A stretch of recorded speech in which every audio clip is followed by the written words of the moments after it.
The first sign something was wrong came in the form of a calendar invite I wasn't included in. It popped up on my sister's social media, not mine. A screenshot she shared casually, almost carelessly. "Wedding planning brunch with Mom," the caption read, tagged at a restaurant I'd been to dozens of times growing up. My mother's favorite place, white tablecloths, overpriced omelets, the kind of place where decisions were made quietly and consequences were never discussed. My name wasn't there. I stared at my phone longer than I should have, standing in the kitchen of my apartment in Portland, Oregon, coffee going cold in my hand. At first, I assumed it was a mistake, a forgotten invite, a glitch. That's what I'd trained myself to believe over the years whenever I was left out. There was always a reasonable explanation if you looked hard enough. My name is Hannah Caldwell. I was 33 years old at the time, old enough to know better, old enough to still hope. I didn't call right away. That was my habit. I observed first. I waited for patterns to confirm what my instincts already knew. By noon, the group chat with my parents, my older sister Melissa, and my younger brother Evan was buzzing. Wedding dates, guest lists, color palettes. My phone lit up with messages that spoke around me, not to me. I typed once, then deleted it. Around 2 in the afternoon, my mother finally called. "Hannah," she said, as if she were relieved to remember I existed. "I meant to talk to you." I leaned against the counter, steadying myself. About what? There was a pause. I could picture her in the living room of the house I grew up in, sitting upright on the edge of the couch like she always did when she was about to deliver something unpleasant but necessary. In her mind, necessary always meant non-negotiable. "About Melissa's wedding," she said. "We thought it might be better if you weren't too involved this time, not invited." She didn't say it outright, but the message was clear. "Why?" I asked. "Well," she said carefully, "things are very delicate right now. The Whitman family is very traditional. They have expectations." Expectations. Another word that never applied to me, unless it involved lowering them. "I'm her sister," I said. "Yes," my mother replied, "but you've always been independent. Your lifestyle, your career. We don't want there to be confusion." Confusion. As if my existence required explanation. I worked as a compliance analyst for a mid-sized healthcare company. Not flashy, but stable. I owned my apartment, paid my taxes, took care of myself. But compared to Melissa, who married upward and loud, I was invisible. "I'm not asking to be center stage," I said. "I just want to be included." Another pause. This one longer. "Hannah," she said, her voice softening in a way that always preceded disappointment. "You'll still be invited to the ceremony, just not the planning. It's easier that way." Easier for who? I didn't ask. I already knew. "Okay," I said. She exhaled in relief. "I knew you'd understand." We hung up. I stood there in the kitchen for a long moment, listening to the hum of the refrigerator, the distant traffic outside my window. That familiar hollow feeling settled in my chest.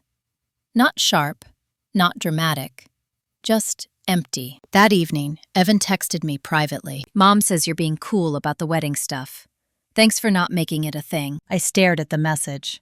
I hadn't made anything a thing in years. That was the problem. I typed back a single word. Sure, what they didn't know, what none of them had ever bothered to ask about, was what I'd been doing quietly for the past 4 years. Not at work, not in my personal life, but legally. My grandmother, Ruth Caldwell, had died when I was 29. She was my father's mother, a woman who spoke little and observed everything. When she passed, the family gathered in her house like vultures disguised as mourners. My parents handled most of the arrangements. Melissa cried loudly. Evan looked uncomfortable. I stood near the back of the room, holding a folded program, listening. 2 weeks after the funeral, I received a letter from an attorney named Daniel Hirsch in Salem. He asked me to come in to discuss my grandmother's estate. Just me. At the time, I assumed it was a clerical thing, a signature, a formality. It wasn't. Ruth had owned a minority stake in a private manufacturing company my father had worked with for years. She'd inherited it quietly, never discussed it, never spent lavishly. In her will, she left the shares in a trust. The beneficiary was was my father. The trustee was me. At 29, I didn't understand what that meant. I signed the papers, listened politely, and filed everything away. I never mentioned it to my family. Not because I was hiding it, because no one asked. Over time, I learned. I asked questions. I read documents. I realized what kind of authority I actually held, what kind of assumptions my family was making without ever checking. They thought I was passive, accommodating, unimportant. They were planning a wedding based on money they assumed would be available. They were excluding me because they thought I had no leverage. I closed my laptop that night and looked out the window at the city lights. I wasn't angry. I was awake. And I was starting to understand that what I'd called love for years had actually been control, softened by silence. The wedding planning had only just begun, and so had something else. I didn't confront anyone the next day, or the day after that. That was the part of me my family never understood. They expected reactions, emotional displays they could frame as overreactions. I had learned long ago that silence, when used deliberately, unsettled them far more than anger ever could. Instead, I watched. The wedding plans accelerated quickly. Melissa had always liked momentum. It gave her a sense of importance. Venues were toured, deposits discussed, dates narrowed. My mother began referring to our budget in the group chat, a phrase she only used when money was assumed but not yet secured. I stayed quiet. At work, I focused on a compliance audit that required precision and patience. It felt grounding. Clear rules, clear consequences. No pretending. On Thursday afternoon, I received an email from Daniel Hirsch. Subject: Annual Trust Review, Caldwell Family Trust. I read it once, then again. The trust required an annual review and confirmation of distribution preferences. Nothing urgent, nothing alarming, just process. But timing mattered more than urgency. I scheduled a meeting for the following Monday. That weekend, I drove to my parents' house for my father's birthday dinner. I hadn't planned to go, but I knew not showing up would be noted, interpreted, used. The house looked the same. Beige siding, manicured lawn. No evidence of conflict on the surface. My mother hugged me quickly, already distracted. Melissa barely looked up from her phone. "Did you see the venue photos?" she asked, sliding her screen toward our mother. I didn't lean in. "It's beautiful," my mother said. "Very elegant." Melissa finally looked at me. "You'll love it," she said. "It's very us." I smiled faintly. "I'm sure." Evan arrived late, bringing a bottle of wine and an apology no one needed. My father opened gifts, smiled, made polite conversation. He didn't mention the wedding at all. That was his way. Avoidance framed as peacekeeping. Dinner passed without incident. After dessert, my mother cornered me in the kitchen. "I hope you're not feeling left out," she said quietly. I met her eyes. "Am I supposed to?" She frowned. "You know this isn't personal." "It never is," I said. She sighed. "Melissa just needs support right now. She's under a lot of pressure." "So am I," I replied. "I just don't make it visible." That seemed to confuse her. I left shortly after, driving back to my apartment with a sense of clarity I hadn't expected. Not resolution, clarity. On Monday morning, Daniel Hirsch greeted me with the same calm professionalism he always did. His office smelled faintly of old books and coffee. "Let's review where things stand," he said, spreading documents across the desk. We talked through numbers, shares, voting rights, distribution schedules. Everything was orderly, predictable. "Your father hasn't requested a distribution this year," Daniel noted. "But there's been increased activity around projected liquidity." I nodded. "He's planning for expenses." Daniel looked at me carefully. "Are you comfortable authorizing any changes?" "Not yet," I said. "That's your right," he replied. "As trustee, you're not obligated to act on assumptions." I smiled. That's what I wanted to confirm. When I left his office, I didn't feel powerful. I felt grounded, like I finally understood the terrain I'd been standing on for years without realizing it. That evening, Melissa called. She never called. "Hannah," she said, breathless. "Mom says you've been distant." "I've been busy," I replied. "Well, we need to talk," she said, "about the wedding." I waited. "There are some decisions that need to be finalized," she continued. "And it would really help if everyone were aligned." Aligned. Another word that meant compliant. What do you need? I asked. She hesitated. Dad mentioned the trust. Grandma's trust. I felt something settle in my chest. Not panic. Confirmation. What about it? I asked. He said you're listed on some paperwork, she said. As an intermediary or something. Trustee, she meant. But she didn't know the word. Or the weight of it. Yes, I said. Well, she said quickly, we're counting on certain funds being available. For deposits, for flexibility. Counting on. Always counting on. I haven't authorized anything, I said. Silence crackled on the line. You wouldn't block this, she said finally. Not for my wedding. I'm not blocking anything, I replied. I'm reviewing. Hannah, she snapped. This is my life. So is mine, I said calmly. She hung up. That night, my father called. Honey, he said gently, your sister's stressed. I know, I replied. She says you're being difficult. I'm being responsible, I said. A pause. Is there something you want to say to us? I thought about that. About all the things I'd never said. All the times I'd swallow discomfort to keep things smooth. No, I said. Not yet. When we hung up, I sat in the dark, phone in my hand, heart steady. They were beginning to notice. Not because I'd raised my voice, but because I hadn't. And silence, when it stops serving others, becomes very loud. The shift happened quietly, the way most irreversible things do. On Tuesday morning, my mother removed me from the family group chat. I didn't get a notification. I noticed because the silence changed shape. Messages that used to scroll past me, full of half-decisions and assumed consensus, simply stopped. When I opened the thread manually, it was gone, as if I'd never been there. That was new. By noon, Melissa posted another update. A photo of linen swatches laid out on a marble table. Final pics, the caption read. My mother commented with a heart. Evan added a thumbs up. I wasn't tagged. I wasn't mentioned. I stared at the photo longer than necessary, not because it hurt, but because it clarified something I'd avoided admitting for years. This wasn't oversight. This was strategy. Exclusion as management. At work, I moved through meetings on autopilot, nodded at the right moments, took notes. My mind kept returning to the same thought. Steady and unblinking. They've already decided who matters. That evening, my father stopped by unannounced. That, too, was new. He stood awkwardly in my doorway, hands in his coat pockets, eyes drifting around my apartment like he was seeing it for the first time. In 12 years of me living on my own, he'd never once visited. I was in the neighborhood, he said. I stepped aside.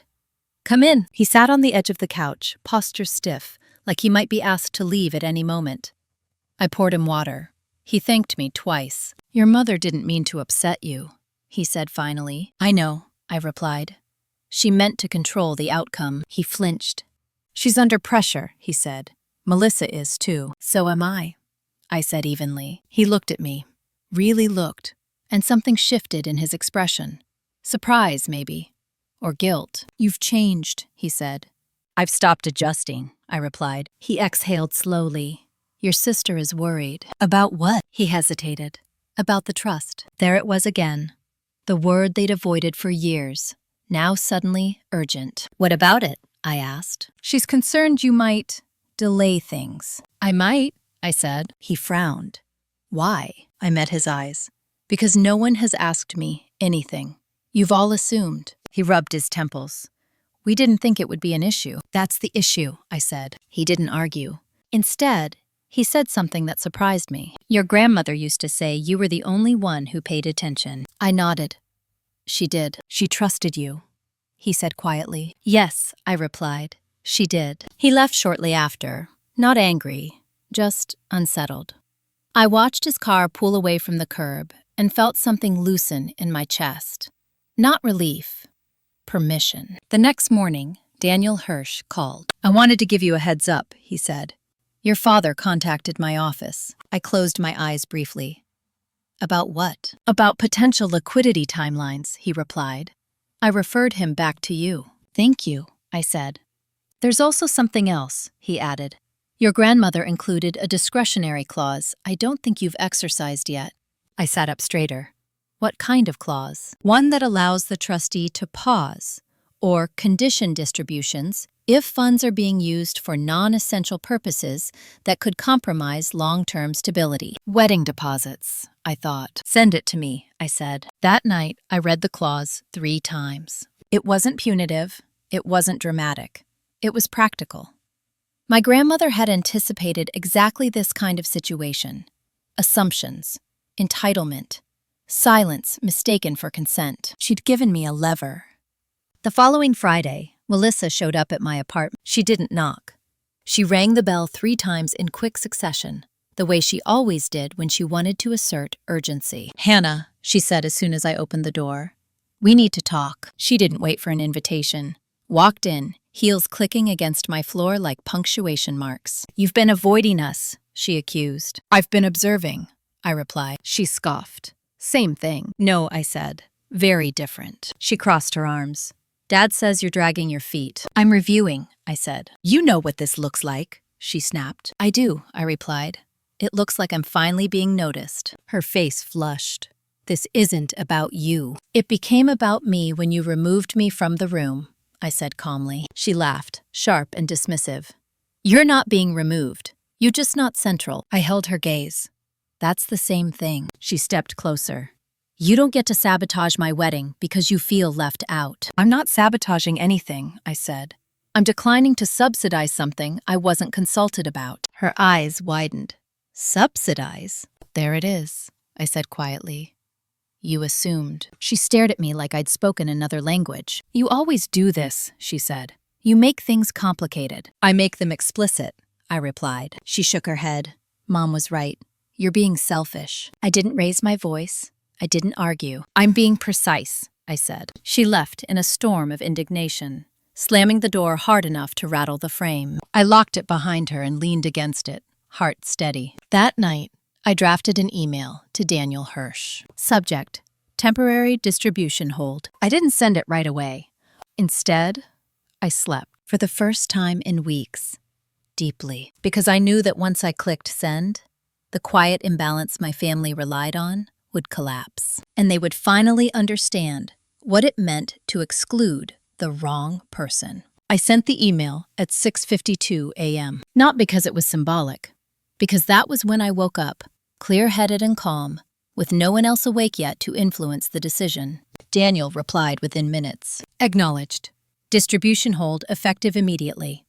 I will notify relevant parties in accordance with the trust. Relevant parties meant my father, which meant my mother, which meant Melissa. I didn't brace myself. I showered, dressed, and went to work. By mid-morning, my phone was vibrating non-stop. I ignored it until my lunch break, when I stepped outside and checked the missed calls. 5 from my mother, 3 from Melissa, 1 from Evan, 1 from an unknown number I suspected was Melissa's fiancé, Jordan Whitman. I didn't return any of them. Instead, I sat on a bench, ate my sandwich, and reread the trust clause Daniel had flagged. The language was unambiguous. The authority was mine. And more importantly, the reasoning was sound. This wasn't retaliation. It was governance. At 1:14 p.m., my mother texted, "What are you doing?" I replied with a single sentence. "I'm exercising the responsibility Grandma gave me." Her response came instantly. "You're punishing your sister." I waited a full 10 minutes before answering. "I'm preventing assumptions from becoming obligations." No reply. At 3:30, Evan called. I answered. "Hannah," he said, breathless. "Mom is losing it." "I'm aware," I said. "Melissa is saying you're trying to ruin her life." "I'm declining to finance it," I replied. "That's the same thing to her," he said. "That's not my problem," I said calmly. He went quiet. "Jordan's parents are asking questions." "Good," I said. He sighed. "You've changed." "Yes," I said. I stopped being useful without consent. That evening, my father came over again. This time, he knocked. I let him in. He didn't sit. He paced. "Your mother is beside herself," he said. "Melissa is devastated." I leaned against the counter. "What about me?" He stopped pacing. "This wasn't supposed to happen," he said. "No," I agreed. "It was supposed to stay invisible." He rubbed his face. "Why now?" I thought about that. About the brunch, the group chat, the way they'd removed me quietly, efficiently. Because I realized I wasn't being excluded from decisions, I said. I was being excluded from agency. He looked at me, eyes tired. You could fix this. I shook my head. You could have prevented it. Silence stretched between us. She's your sister, he said finally. And you're my father, I replied. You watched this happen for years. That landed. He sank into the chair, suddenly older than I remembered. Your grandmother warned me, he said quietly. She said one day you'd stop absorbing everything. I didn't listen. I said nothing. What happens now? He asked. Now, I said. Melissa learns how to plan a wedding without counting someone else's money. He didn't argue. The next day, the fallout went public. Melissa posted a vague status about betrayal and family disappointment. Friends commented with support. My mother liked every single one. Someone forwarded it to me. I didn't respond. At noon, Jordan Whitman emailed me directly. Hannah, I don't think we've met properly, but I wanted to reach out and understand the situation. I read it twice. Then I forwarded it to Daniel. Please handle all third-party inquiries. Daniel replied with one word. Understood. That afternoon, my mother showed up, unannounced. She stood in my doorway, face flushed, eyes sharp. How could you do this? She demanded. I stepped aside. Come in. She didn't. You're humiliating your sister, she said. You humiliated me first, I replied evenly. That's different, she snapped. How? I asked. She opened her mouth, closed it. You've always been sensitive, she said finally. No, I replied. I've always been observant. She pointed a finger at me. If you don't reverse this, don't expect to be part of this family. I met her gaze. I wasn't part of it when I complied, either. Her hand trembled. This money isn't yours, she said. No, I agreed. The authority is. She stared at me like she didn't recognize me. You're cold, she said. I'm clear, I replied. She left without another word. That night, Daniel called. There's something else you should know, he said. Your grandmother included a secondary provision. What kind? In the event of contested authority, he said, the trustee may assume temporary operational control of the underlying asset. I closed my eyes slowly. Operational control meant votes, decisions, influence. When does that apply? I asked. It already does, he said. Your sister's attorney filed an inquiry this afternoon. I felt no rush of triumph, no adrenaline, just gravity. Send me the paperwork, I said. After we hung up, I sat in the dark and thought about how small this had started.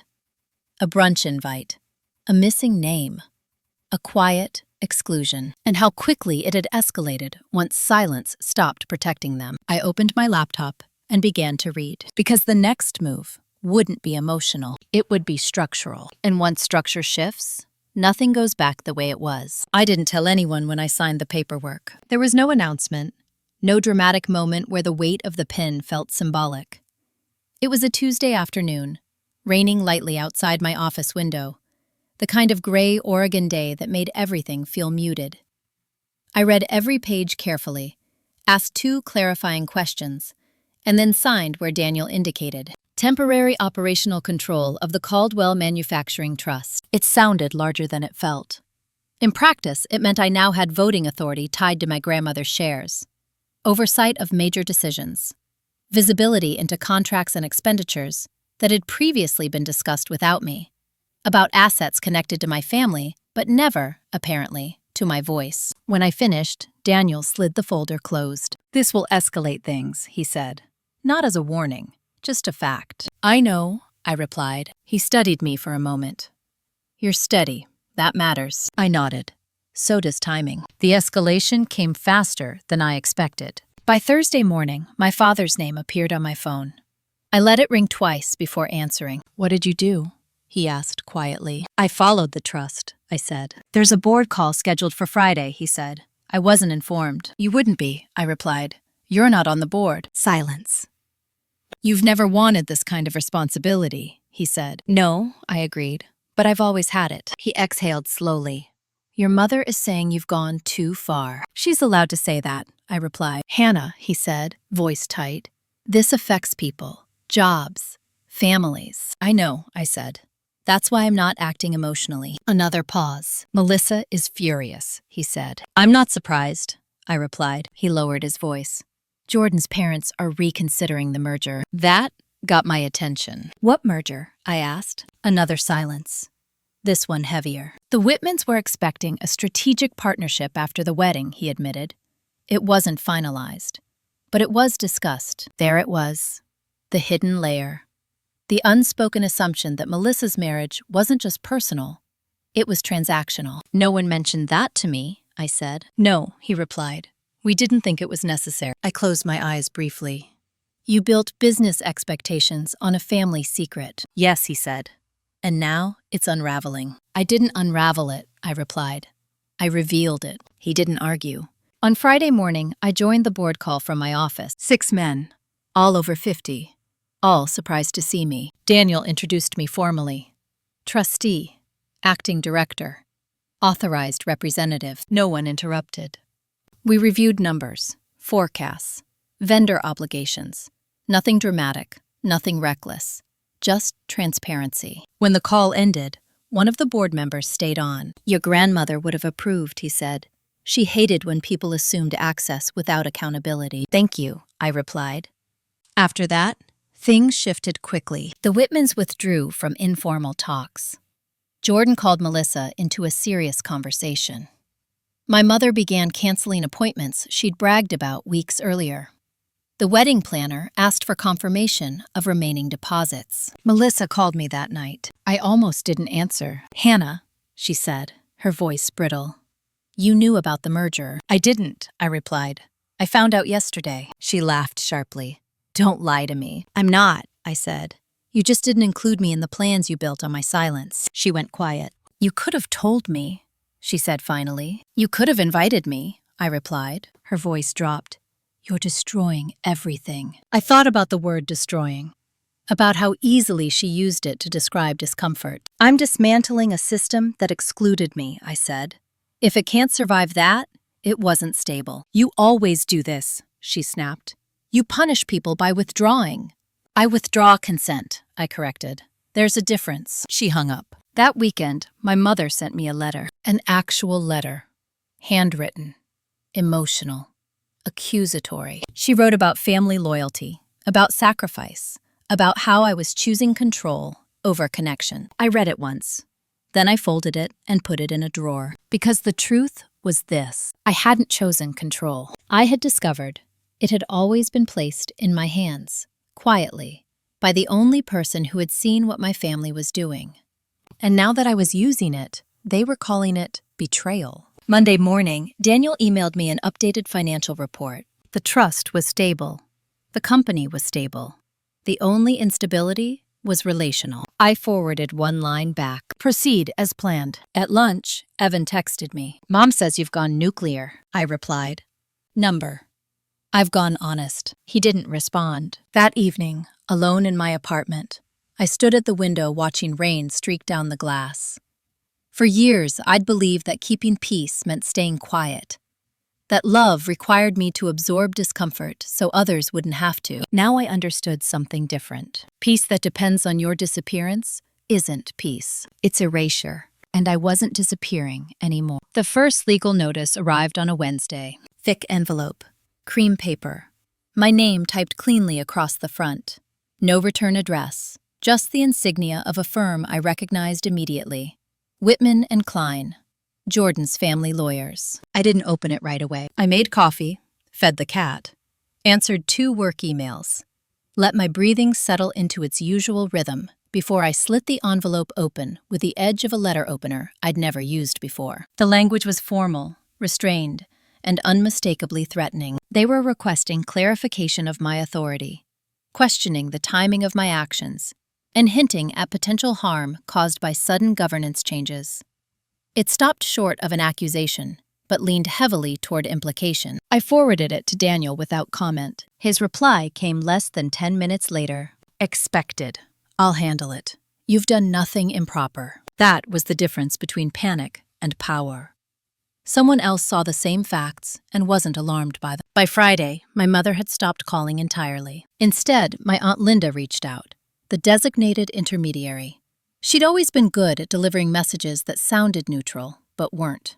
Hannah, she said gently, Your mother is worried you're burning bridges. I'm reinforcing boundaries, I replied. She sighed. You know how this looks. Yes, I said. It looks like I stopped being convenient. That weekend, Melissa posted a photo of herself in a bridal boutique, standing on a small platform in a white dress. The caption read, "Trying to stay strong." The comments flooded in. Support, sympathy, praise. I closed the app. On Monday morning, Daniel called me before I'd even finished my first cup of coffee. They're escalating, he said. Of course they are, I replied. The Whitmans filed a formal inquiry challenging the scope of your operational authority. Not a lawsuit, a petition for review. I leaned back in my chair. What does that mean? It means a judge will look at the trust language, he said, and your actions. Will it hold? I asked. No, he said without hesitation. Your grandmother was thorough. I smiled faintly. She always was. The hearing was scheduled for 3 weeks out. In the meantime, the pressure increased. Jordan emailed me directly this time. Hannah, I think we need to clear the air. This has gotten out of hand. I didn't respond. My father called that night. Voice tight. They're talking about postponing the wedding, he said. I know, I replied. Your mother is devastated. She should ask herself why, I said. He didn't answer that. What do you want? He asked, finally. I considered the question carefully. I want to stop being treated like an obstacle when I'm actually the reason things were possible at all. Silence. I don't know how to fix this, he said. You don't, I replied. You adjust. On Wednesday, Melissa showed up at my office. Not the lobby, my actual floor. Someone had given her access. I made a note to follow up on that later. She looked thinner, sharper, like someone running on adrenaline and resentment. You can't do this, she said the moment she saw me. I closed my laptop calmly. I already have. You're dragging strangers into family business, she accused. No, I said. You turned family into business without telling me. Her eyes flashed. This wedding was supposed to be my moment. It still can be, I replied. Just not on my silence. She laughed, brittle. You've always resented me. That's easier than acknowledging you benefited from being prioritized, I said. She stepped closer. You're enjoying this. I met her gaze. I'm surviving it. Security appeared in the doorway. Someone must have noticed the raised voices. I'm leaving, Melissa said sharply, turning toward them. But this isn't over. I watched her walk away, heels clicking like punctuation again. A period, this time. That evening, Daniel sent me a scanned copy of another document, my grandmother's personal letter to the court. Not addressed to anyone specific, just included in her estate file. It was short. I trust Hannah to act when others hesitate. She sees what silence costs. That was it. No justification, no defense, just trust. The hearing came faster than I expected. The courtroom was small, neutral, unimpressed by emotion. Melissa sat behind Jordan, rigid. My parents sat together, hands clasped tightly. The judge was a woman in her early 60s, sharp-eyed and efficient. Daniel spoke first, laid out the facts, the clauses, the timing, the assumptions made by others without consultation. Jordan's attorney spoke next, framed the issue as emotional conflict disguised as fiduciary action. When the judge turned to me, she didn't ask how I felt. She asked one question. Did you act within the authority granted to you by the trust? Yes, I said. And did you do so to protect the asset? Yes, I replied. She nodded. After a brief recess, she ruled. Authority upheld.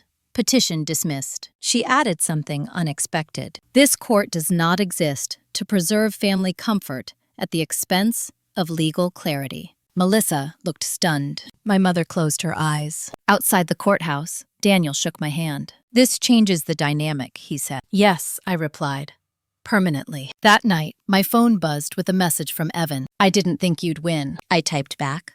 Neither did they. I went to bed that night not triumphant, not relieved, but resolved. Because the fight wasn't about money or weddings or appearances anymore. It was about something far older and harder to dismantle. The belief that I would always make myself smaller so others could stand taller. That belief was gone, and they were just beginning to understand what that meant. The aftermath didn't explode. It thinned. Phone calls slowed. Messages became careful, measured, like everyone was testing the ground before stepping. No one knew which version of me they were dealing with anymore. And that uncertainty unsettled them more than any argument ever had. Melissa stopped posting. That alone told me more than any confrontation could have. 3 days after the hearing, my mother sent a text that didn't accuse or plead. Can we talk? No punctuation, no pressure, just the request. I didn't respond immediately. I waited until the evening, when I knew she'd been sitting with the discomfort long enough to mean it. Tomorrow. Coffee. Public place. She replied almost instantly. Okay. We met at a cafe halfway between our houses. Neutral territory. No home advantage.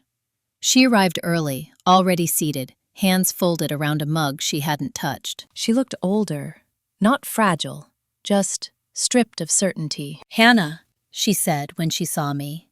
No correction, no tone. Mom, I replied, sitting across from her. For a moment, neither of us spoke. The silence wasn't hostile.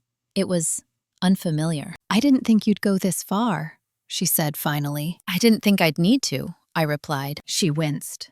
You blindsided us. I met her eyes. You erased me. She inhaled sharply. That wasn't my intention. It was the outcome, I said. She looked down at her hands. I was trying to protect Melissa. From what? I asked. She hesitated. From instability. I leaned back slightly. You taught her that stability comes from control, not responsibility. That landed. I saw it in the way her shoulders tensed. You've always been strong, she said quietly. You didn't need the same protection. I didn't respond right away. When I did, my voice was even. Strength isn't an excuse to neglect someone. She nodded once. I see that now. That was new. I don't expect forgiveness, she continued. I just want to understand what happens next. I considered that. Next depends on whether this family can exist without assigning roles. She looked confused. What do you mean? I'm not the reasonable one anymore, I said. Melissa isn't the priority by default. Evan isn't the peacemaker. And you're not the gatekeeper. Her mouth tightened. That's a lot of change. Yes, I agreed. It is. She reached for her coffee and finally took a sip. The wedding is postponed. I know, I said. She's blaming you, my mother admitted. That's easier than accountability, I replied. She's hurting, she said. So was I answered. For years. She didn't argue. When we stood to leave, she hesitated. Will you come to dinner sometime? I didn't answer right away. Not yet. She nodded. Fair. That word again. Fair. It sounded different now. Less theoretical. 2 days later, Evan called. You scared them, he said without preamble. I didn't threaten anyone, I replied. No, he said. You stopped cushioning them. We laughed quietly. Not humor, recognition. I didn't know you had it in you, he admitted. I always did, I said. I just didn't think I was allowed to use it. He went quiet. I think I relied on that. I know, I said. On Friday, Daniel sent me a new agenda. Board restructuring, governance review, long-term succession planning. This was the part no one in my family had prepared for. The quiet continuation. The reality that this wasn't a moment, it was a position. At the end of the email, Daniel added a note. Your grandmother anticipated this phase. She believed once authority was tested, it had to be exercised fully or not at all. I closed my laptop and stared at the wall for a long moment. Melissa texted me that night. Just one sentence. I hope you're happy. I typed a response. Deleted it. Typed another. Deleted that too. Finally, I sent a truth. I'm at peace. She didn't reply. The following week, Jordan emailed Daniel asking to revisit discussions in a different context. No assumptions, no timelines, no leverage. Daniel forwarded it to me. Your call. I replied with one word. Decline. Because something had become clear. The wedding had been the trigger, not the point. The real conflict was this. My family had built an entire structure on the belief that I would never assert myself in a way that mattered. Now that belief was gone. And without it, they had to decide who they were without my silence to stabilize them. That decision wasn't mine to make. My job now was simpler. To remain consistent. To stop translating discomfort into apology. To let the consequences teach what conversations never had. And that, I was learning, was the hardest lesson for everyone involved, including me. The quiet after confrontation has a sound. It's not silence, it's the absence of demand. No one asking you to explain yourself. No one waiting for you to soften your edges so they can stay comfortable. It took me a few days to recognize it, and even longer to trust it. Work filled the space first. The board restructuring moved quickly once the legal dust settled. I attended meetings I'd only ever been copied on before. My name appeared on agendas without qualifiers. Decisions were discussed with me, not around me. I didn't dominate the room. I didn't need to. Competence has its own gravity. One afternoon, as we reviewed a vendor contract my father had championed years ago, one of the board members paused. This relationship was assumed to be family-aligned, he said carefully. Is that still accurate? I looked down at the numbers. Overpriced. Vague deliverables. Long-term risk. No, I said. It isn't. We terminated the contract 2 weeks later. That was the first tangible consequence that didn't involve feelings. At home, my phone stayed mostly quiet. Melissa didn't reach out again. My mother sent a single update about a family friend's illness, neutral and informational. Evan texted me photos of his dog. Life was recalibrating. On the third Friday after the hearing, I received a message from someone unexpected. Ruth Caldwell's former neighbor, Mrs. Talbot. She was in her 80s, sharp as glass, and had once told me my grandmother trusted me because I listened more than I spoke. She asked me to come by. I hadn't seen her since the funeral. Her house smelled like lavender and old books. We sat at her small kitchen table, sunlight cutting across the floor in careful lines. I heard things got complicated, she said without preamble. That's one word for it, I replied. She smiled faintly. Your grandmother planned for complications. She didn't fear them. She reached into a drawer and pulled out a small envelope. She asked me to give you this if things ever came to a head. Inside was a folded note, written in my grandmother's unmistakable hand. Hannah, if you're reading this, it means they finally noticed you. I'm sorry it took conflict to make that happen. Use what I gave you, not to punish, to protect yourself. I swallowed hard. Mrs. Talbot watched me carefully. She was proud of you. I know, I said. That night, something in me settled. Not resolved. Settled. The following Monday, Melissa emailed me. Not a text. An email. Subject. We need to talk. I stared at it for a long time before opening it. Her message was clipped. Formal. She asked to meet. Said she wanted clarity. Said the wedding was officially postponed, with no new date set. Said she was struggling. She didn't apologize. She didn't accuse, she asked. I replied with one sentence. I'm open to a conversation if it's not about reversing decisions. She responded an hour later. Agreed. We met at a park near the river. Public. Neutral. No walls to hide behind. She looked different. Less polished. More tired. I didn't think you'd actually hold the line, she said after a few minutes. I didn't think I'd have to, I replied. She nodded. I thought you'd cave. You always did. That's why this feels like betrayal to you, I said calmly. Not because I hurt you, because I didn't disappear. She flinched. I didn't see it that way, she said. I know, I replied. You never had to. She stared out at the water. I built a lot of things on assumptions. Yes, I said. And now I don't know who I am without them, she admitted. I let that sit. That part, I said finally, is yours to figure out. She turned to me. You're not going to help? I already did, I said. By stopping. She laughed quietly. Not humor. Resignation. When we stood to leave, she said something that surprised me. I don't hate you. I know, I replied. We didn't hug. We didn't need to. That evening, Daniel emailed me the finalized succession draft. If I approved it, the structure would formalize my role long-term. No more temporary authority. No more provisional language. This was the moment my grandmother had prepared me for. I didn't sign it right away. I sat with it. Thought about the cost. Not to them. To me. Once I signed, there would be no returning to the background. No pretending I wasn't a central figure in decisions that mattered. I thought about the brunch invite. The group chat. The way exclusion had been presented as convenience. I signed. The confirmation came through the next morning. Authority confirmed. Structure finalized. At lunch, Evan called. So, he said, I guess this is real. It always was, I replied. He hesitated. I should have said something sooner. Yes, I said. You should have. I'm saying it now, he added. I nodded.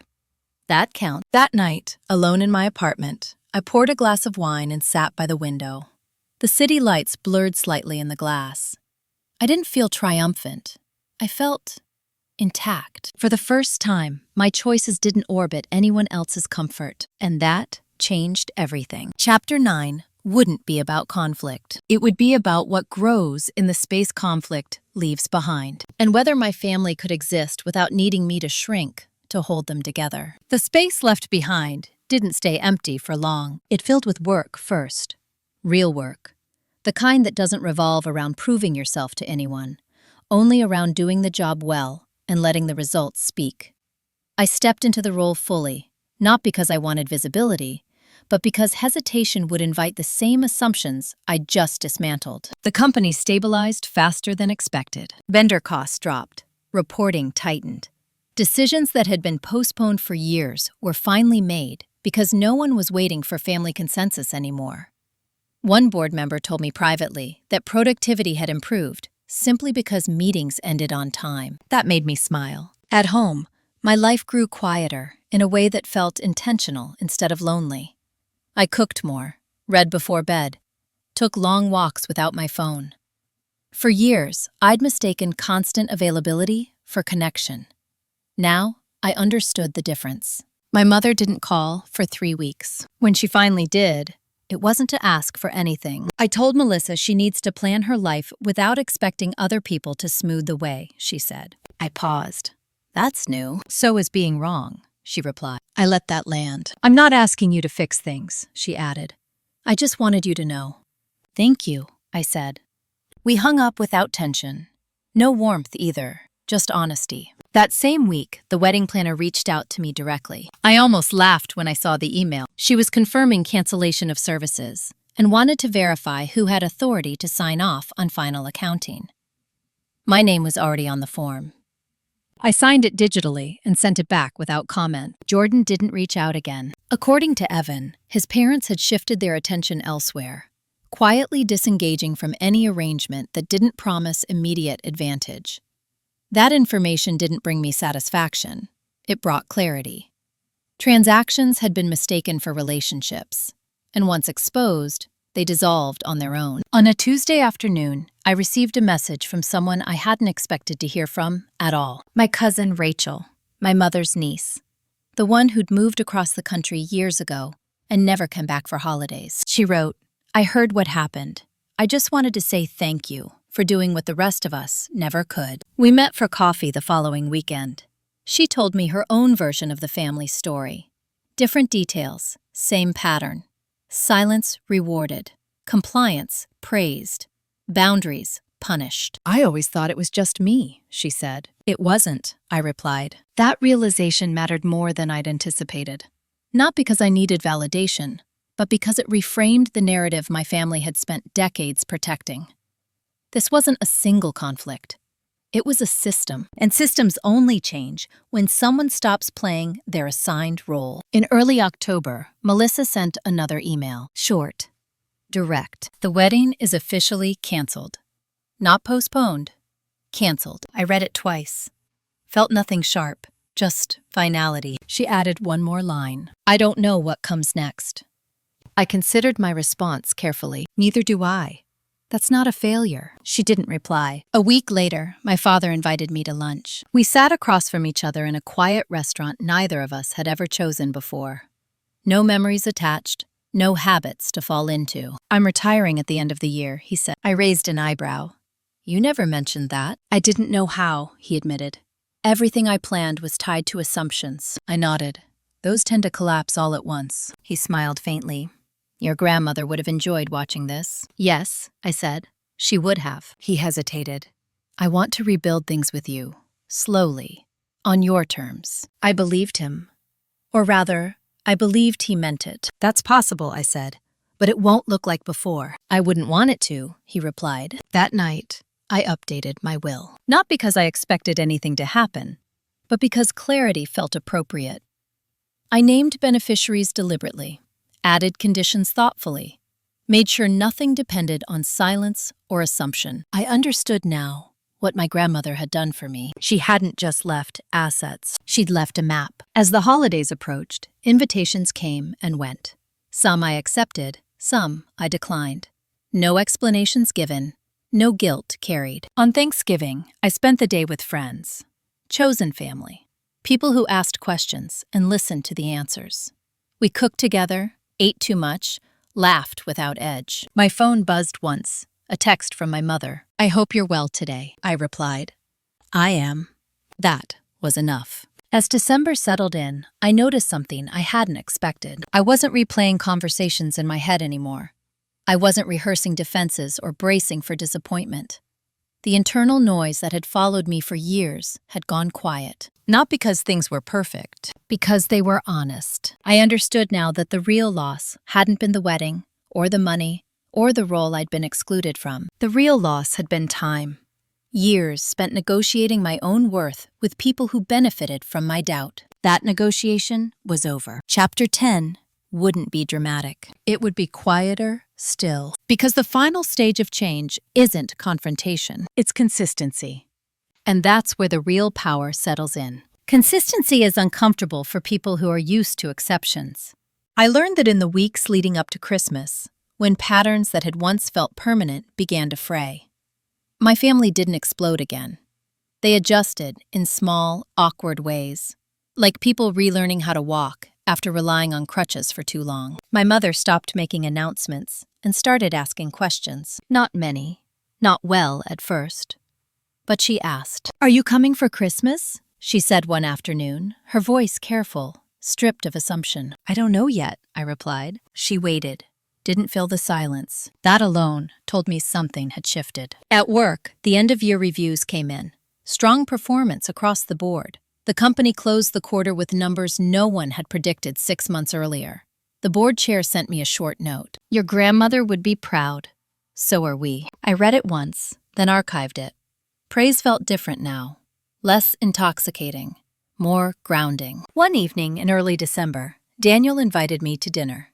Not a meeting, just dinner. "You handled this better than most people would," he said over pasta and a glass of red wine. "I didn't handle it," I replied. "I held it," he smiled. "That's usually harder." He told me he'd seen families tear themselves apart over far less. That the trust my grandmother drafted was one of the clearest he'd ever worked with.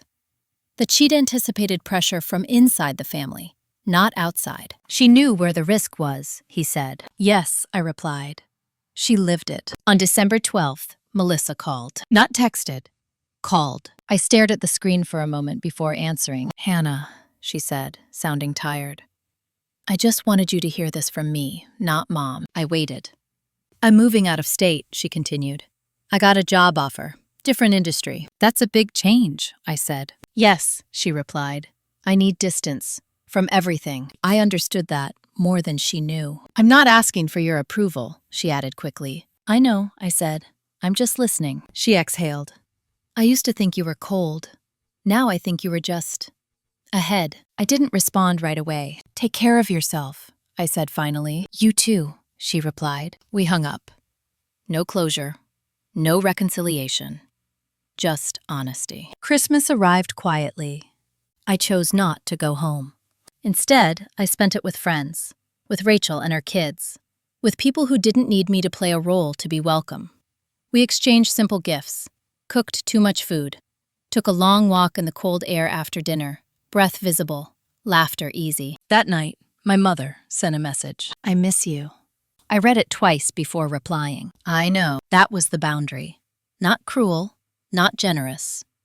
Accurate. As the year ended, I reflected on what revenge had looked like from the outside. A sister who withheld support. A daughter who challenged her parents. A wedding that never happened. But from the inside, it felt nothing like revenge. It felt like standing still while other people rushed past me, suddenly realizing I wasn't following their script anymore. The real shift wasn't the court ruling, or the contracts, or the authority. It was this. I no longer needed to be understood to act. I no longer needed agreement to move forward. I no longer measured love by how much discomfort I was willing to absorb. On New Year's Eve, just before midnight, Evan called. "I think I'm next," he said quietly. "Next for what?" I asked. "For figuring out who I am without smoothing things over," he replied. I smiled. "It's uncomfortable." "I know," he said, "but watching you do it made it seem possible." After we hung up, I stood at the window as fireworks began to bloom across the city, distant and muted. I didn't make a wish. I didn't need one. Because the life I was stepping into wasn't built on hope. It was built on choice. And once you reclaim that, nothing and no one can take it from you again. Chapter 11 would be the last reckoning. Not with them. With the version of myself that had believed silence was the same thing as peace. The last reckoning didn't arrive with a confrontation. It arrived with a mirror. In January, just after the holidays faded and routines hardened again, I was asked to speak at a small governance forum in Seattle. Nothing flashy. A room of professionals who cared about structures more than stories. I almost declined. Public reflection still felt unnecessary. But Daniel encouraged me to go. "Not for them," he said. "For you." So I went. I spoke for 20 minutes about fiduciary responsibility, about separating emotion from obligation, about how systems fail when assumptions replace clarity. I didn't mention my family. I didn't need to. Anyone listening closely could hear it anyway. Afterward, a woman about my mother's age approached me. "I wish I'd learned that earlier," she said quietly. I spent 40 years being the reasonable one. I nodded. So did I. Just fewer years. That night, back in my hotel room, I thought about the version of myself who would have apologized for speaking too directly, who would have softened every truth so it wouldn't bruise anyone else's comfort. That version felt distant now, not erased, integrated. When I got home, my mother called. "I heard you spoke in Seattle," she said. "Yes," I replied. "You sounded confident," she added. "I was," I said. She hesitated. "I've been thinking a lot." "I know," I replied. She took a breath. "I didn't protect you. I managed you." The words landed cleanly. No defensiveness, no justification. "Yes," I said. "I don't expect you to reassure me," she continued. "I just needed to say it." "That matters," I replied. We ended the call quietly. A week later, my father invited me over. Just him. No dinner, no occasion. We sat in the living room, the same one where decisions had once been made without me. He looked around like he was seeing it differently now. "I spent years telling myself I was staying out of it," he said. "What I was really doing was letting someone else decide the cost." I nodded. "That's how systems persist." He smiled faintly. "You sound like your grandmother." "I learned from the best," I said. Before I left, he handed me a small box. Inside was a set of keys. Old, worn. "They're to her place," he said. "I never sold it. I didn't know what to do with it." I closed my fingers around them. "Now you do," I said. On the drive home, I didn't feel sentimental. I felt grounded. In February, Melissa moved. She didn't say goodbye in person. She sent a message. "I'm leaving tomorrow. I hope you find what you were looking for." I read it once. Then I replied. "I already did." She didn't answer. At work, the first annual report under the new structure was finalized. Clean, transparent, sustainable. The board approved it unanimously. When the chair shook my hand, he said, "You changed the culture." I thought about that later. Culture changes when someone stops compensating for its failures. The final reckoning came quietly one Sunday morning. I was making coffee when it hit me. The tightness I used to carry, the constant readiness to explain myself, the internal negotiations that never ended, they were gone. Not because my family had healed completely, but because I had. I understood now that love without choice isn't love. It's obligation.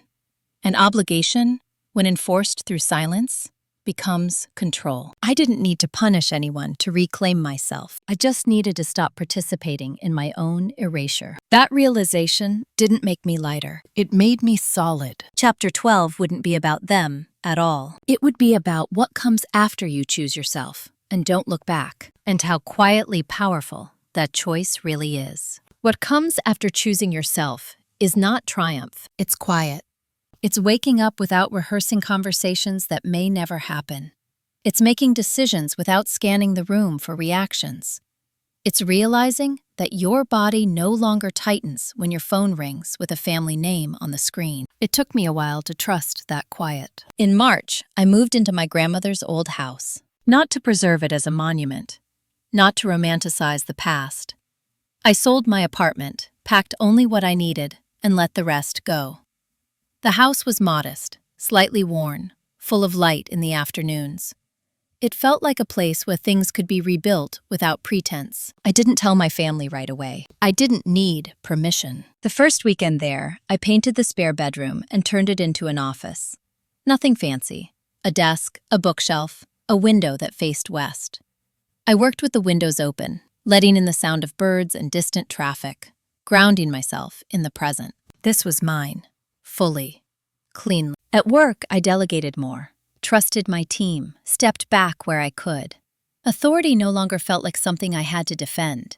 It existed whether I asserted it loudly or not. That was the difference. In April, my mother asked if she could visit. She asked. She didn't assume. Yes, I said. For coffee. When she arrived, she stood in the doorway for a moment, taking in the house, the changes, the absence of her fingerprints on the space. It suits you, she said. It does, I replied. We drank coffee at the kitchen table, talked about neutral things, weather, a neighbor, a book she'd read. Before she left, she said, I'm learning to sit with not being central. I met her eyes. That's hard. Yes, she admitted, but necessary. We hugged briefly, carefully. It was enough. Evan visited a month later. He brought a toolbox and helped fix a loose railing without being asked. We worked side by side, quiet and focused. I'm thinking of changing jobs, he said casually. Good, I replied. He smiled. You don't ask why anymore. No, I said. I trust you to know. He nodded. That's new for me. In May, I received an email from Melissa. Just an update. New city, new job, therapy. No accusations, no requests. At the end, she wrote, I'm starting to understand what you did. I don't know if I would have been brave enough. I didn't respond right away. When I did, I wrote one sentence. You don't need bravery when you stop abandoning yourself. She replied with a single word. Thank you. That was the extent of it. And it was enough. Here's the part people don't like to hear when they talk about revenge, karma, or justice. The most lasting shift doesn't come from watching someone else fall. It comes from realizing you're no longer standing where you used to be. I didn't win because my sister lost a wedding. I didn't win because my parents were forced to adjust. I didn't win because a judge ruled in my favor. I won because I stopped explaining my worth to people who benefited from misunderstanding it. I won because I learned that love that requires you to shrink is not love you can live inside of. I won because I chose clarity over closeness and discovered that the right connections don't demand sacrifice of self. If you're listening to this and you're standing in that quiet, uncomfortable space right before you draw a line, hear this. You don't need to announce it. You don't need to justify it. You don't need to make them understand. You just need to stop participating. Stop answering questions designed to keep you small. Stop smoothing over harm so others don't have to feel it. Stop confusing endurance with loyalty. Boundaries are not punishments. They are information. They tell people how to stay in your life without harming you. And if someone can't adjust to that, the loss isn't yours. It never was. If this story resonated with you, if you've lived a version of it in your own family, I want to hear from you. Tell me in the comments. And if you want more stories about betrayal, inheritance, family drama, and the quiet kind of revenge that doesn't destroy you in the process, like the video, subscribe, and stay with me. Some endings are loud. This one wasn't. It was honest, and that made all the difference.